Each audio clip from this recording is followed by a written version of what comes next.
Mən istəyirəm ki, universitetə qəbul olmayan şagirdlər barəsində bir sual verim. Kollec və ya peşə təhsili müəssisələrinə getmələrini tövsiyə edirsiniz və ümumiyyətlə qəbul ola bilməyən şagirdlər bundan sonra bu 1 illərini, 2 illərini necə qurmalıdırlar? Necə qursalar onların gələcəkləri üçün daha yaxşı olar? Ümumiyyətlə, əvvəlki illərdə kolleclərə maraq kifayət qədər az idi, amma son illərdə kolleclərdən də universitetə qəbul olduğundan dolayı son illərdə kifayət qədər maraq artıb. Ələxüsusda kolleclərə maraq kifayət qədər çox artıbdır.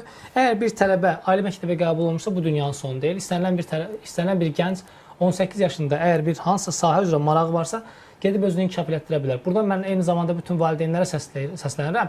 Övladınızın qədrini bilin. Yəni bir övlad universitetə qəbul olmursa, bu dünyanın sonu deyil. Yəni mən kifayət qədər adam görmüşəm ki, ali təhsili yoxdur, amma hal-hazırda baxırsınız kifayət qədər gəliri də yaxşıdır, dolanışığı da yaxşıdır. Özü sonradan təhsilə meyilləndiyini də görürük.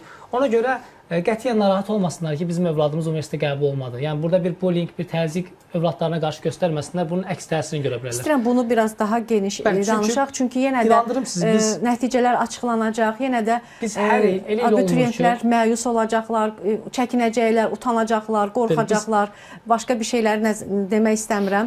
Valideynlər yenə də onlara belə deyək də psixoloji olaraq negativ hallar olacaq. Yəni mən xatırlayıram, mən artıq özümün tələbəlik həyatımda saysam 17-18 il təhsil işinin içindəyəm. Abituriyentliyimi belə burada daxil edirəm.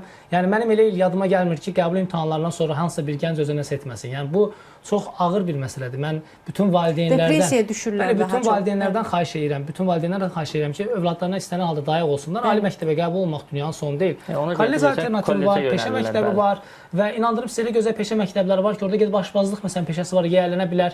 Sadəcə burada maraq məsələsidir. O tələbə nəyəsə bir marağı olmalıdır. Uşağın marağı nəyəsə öldürmək olmaz.